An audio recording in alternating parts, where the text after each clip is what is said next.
Perkenalkan, nama saya Tasya Ica Ananda dari kelas MN23G. Halo semuanya, kenalin nama aku Ainun Mai Sinta, aku dari kelas MN23G. Assalamualaikum warahmatullahi wabarakatuh. Perkenalkan, nama saya Wika Febriana dari kelas MN23G. Kalau menurut aku, langkah pertama itu jangan panik. Perusahaan harus langsung identifikasi dulu sumber resikonya.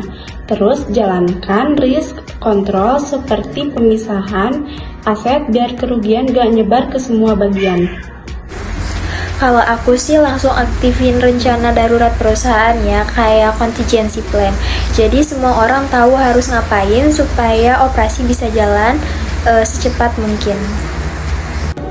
Jadi menurut aku hal pertama yang penting itu di komunikasi. Tim manajemen harus segera kasih info ke karyawan dan stakeholder biar gak muncul kepanikan yang malah nambah masalah. Kalau aku paling setuju sama pemindahan resiko sih, karena bisa meringankan beban perusahaan, misalnya lewat asuransi atau kerja sama kontrak. Jadi kalau ada kerugian gak semuanya ditanggung sendiri. Nah, kalau aku sendiri, aku lebih pilih pengendalian resiko ya. Soalnya itu realistis banget. Terus gak bisa semua resiko itu dihindari kan, tapi kita bisa kurangi kemungkinan dan dampaknya lewat perencanaan yang matang, seperti itu. Aku suka banget sama konsep kombinasi atau pooling ini, karena kalau unit risiko semakin banyak, kemungkinan kerugian bisa lebih terprediksi. Jadi secara statistik lebih aman buat perusahaan.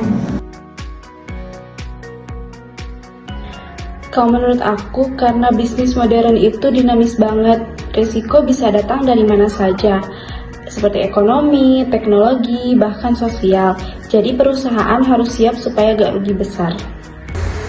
Oke, kalau menurut aku pribadi, manajemen resiko itu penting ya di dalam sebuah perusahaan, karena bisa membuat perusahaan itu lebih tangguh dan lebih waspada terhadap kemungkinan-kemungkinan yang terjadi.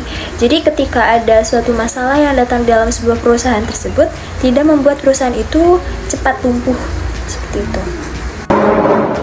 Buat aku ini soal efisiensi juga. Dengan manajemen risiko, perusahaan bisa lebih hemat biaya jangka panjang dan dihadiri pengeluaran mendadak akibat hal-hal yang tidak terduga.